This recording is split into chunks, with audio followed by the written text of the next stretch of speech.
Okay, so for the exercise, we need to add dimensions. And we have here a sample of how a three-tier dimensioning or three-string dimensioning looks like. So as learned from previous CAD, first string, normally I would say dimension the room sizes. Second string, dimension the opening. So from the edge to the center of the opening. Okay, to center of openings and then to the farthest edge, exterior face of the wall. And then the last tier would be the overall dimension. So if applicable, apply that. Now to add dimension, you simply type DI. That's the shortcut key for adding dimensions. And you can click on a wall. Now before you do that, let's try to analyze what's happening or what's going to happen. You have here modify place dimension, and the dimension line, witness line, will be placed at the wall center lines. If you want that, that's cool or good. Otherwise, you can select either the wall faces, center of core, or faces of core. Now, the beauty of this is that if you actually zoom in, even if you have wall center lines, okay, which is the default now, you can hit the tab key and tab through the different edges and select as accordingly. Or you can even just move the mouse and select whatever edge of that wall you'd like to dimension. So normally you would like the face, exterior face for this. So you can do that.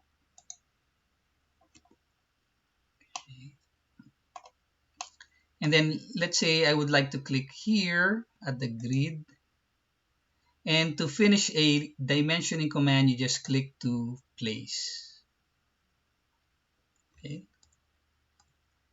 To edit this, simply select and type EW or click edit witness line. And you can continue. It's like a dim continue command. So you can continue dimensioning.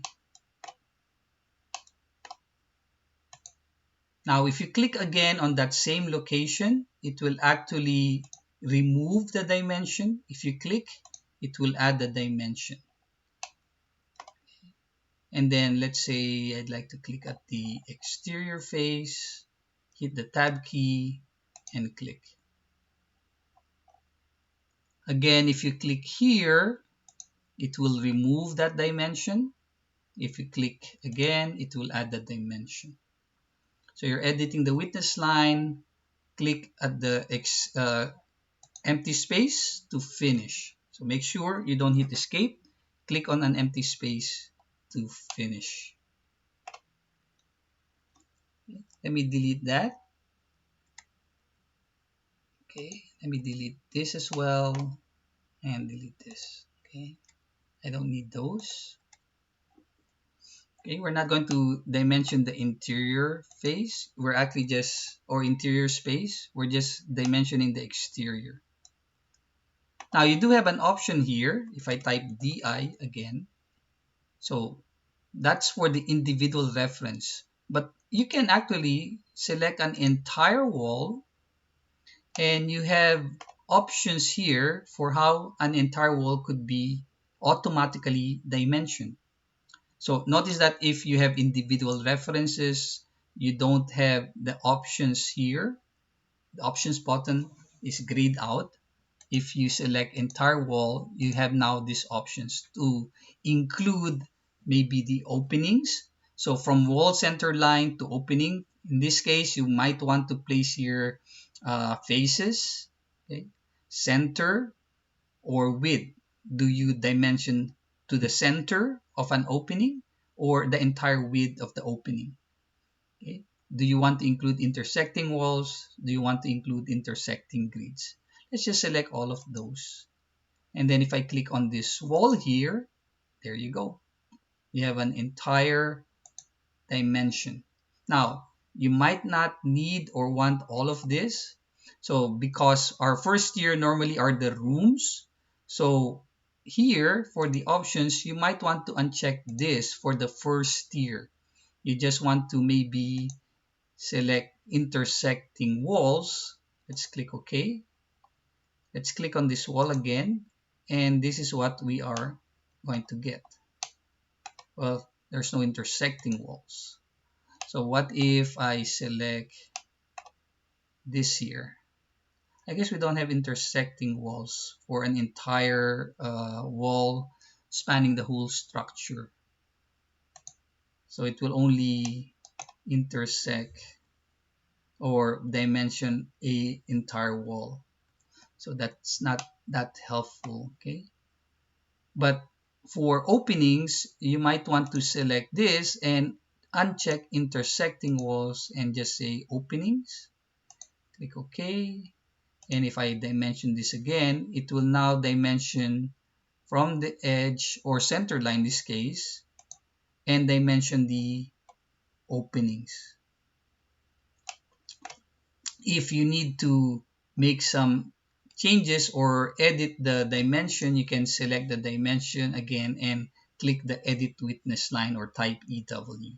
If you want to remove or add, normally you don't need to. You might just need to maybe change the edge or last witness line. If you want to change this, you can always edit this, remove it, okay, edit witness line, remove it, okay,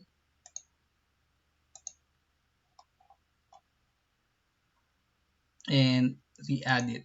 Okay, so remove, and now when you re-add, maybe select the edge of the wall. Okay,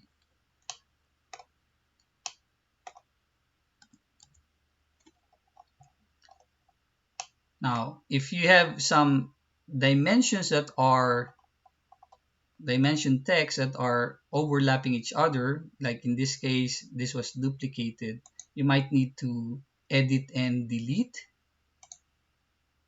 the duplicate, this one here. Okay, and again make sure you click in an empty space. Now here it's not too tight, but if you want to, you can always click on that grip button and move it out. So you do have that option. A leader line will accompany that movement, so you know where this dimension or value is actually being used. Okay, and you can always bring it back, and it will remove the leader line and add the tick marks. Oops, cancel that. Let's do that again. Select that grip and move it out and move it back.